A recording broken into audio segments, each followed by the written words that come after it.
Ambassador Greer, welcome. How are you, Good to Senator? see you here today. Good to see you.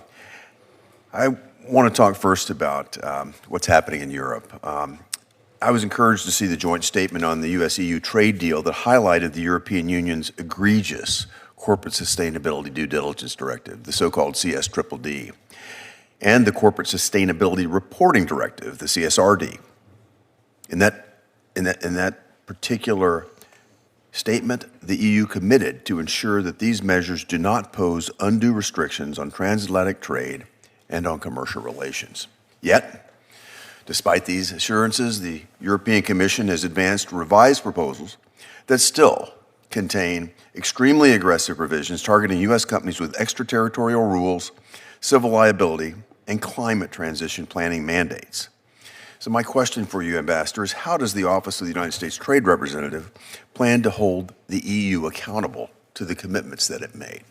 Well, thank you, Senator. First of all, as you know, the facts show that we've included these commitments in our joint statement, and so they have to deliver on this. They have to accommodate U.S. companies, and the reality is, if the Europeans don't deliver on what they've committed, they won't receive the benefit of the tariff relief they've been granted. That's what this comes down to. And so I actually have a delegation back in my office right now, speaking with my staff about this very issue. Good. Thank you for holding them to account. I think this is extremely egregious, this attempt to overreach as they have.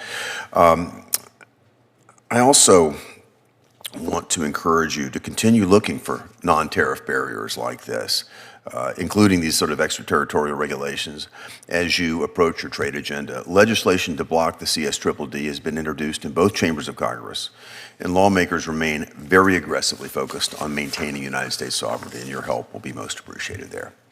On a separate note, critical minerals are foundation to the U.S. economy and to our defense industrial base, whether it's semiconductors, electric vehicles, or advanced weapon systems. Yet we're now significantly dependent on China for many of these minerals and rare earth elements, a fact that creates unacceptable vulnerabilities in our supply chains, and it gives the Chinese Communist Party far too much leverage in international affairs.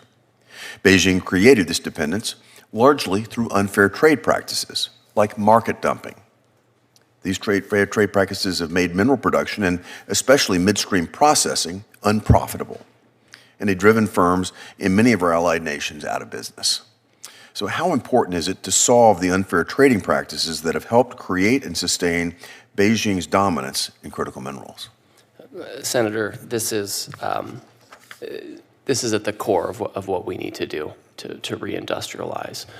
We have to have independent supply chains for these types of goods. You know, I don't know if China's going to change their whole program and how they operate. Right, they're a sovereign country; they'll do what we want. But we can do things. We can take actions. We can invest. We've done that with the Mountain Pass mine. The government, the administration is looking for many such opportunities to jumpstart that kind of production. Private industry is jumping into it. I mean, we have GM and Ford from Michigan are taking steps, and so we're seeing government, private industry, and other countries find a way to work together to have independent supply chains. Well, to address this challenge, Senator Cortez Masto and I recently introduced the Restoring American Mineral Security Act. This act will empower the trade representative, yourself, to lead negotiations with our partners to create a critical minerals security alliance. The objective of the alliance is to coordinate tariffs and trade remedies with allied nations, to level the playing field against Beijing's unfair mineral trade practices, and to foster a resilient supply chain for minerals that cannot be used by China to hold our economy hostage. Ambassador Greer, from your perspective, how would having these tools strengthen the USTR's ability to counter non-market practices, to diversify supply chains, and to negotiate more effectively on behalf of the United States? Well, first and foremost, it sends the right message to our partners and to private industry, et cetera. We're taking steps already on a bilateral basis to negotiate these kinds of things, but I think the kind of tools you're talking about would add additional authority and seriousness to our process. Well, I appreciate your help in working together on this. I hope we'll pass this legislation to give you the tools you need to build the sort of resilient networks to protect ourselves on these critical supply chains that are so vital to our national security. I want to thank you again for being here today and let you know that I always look forward to working with you on these important issues. Thank you.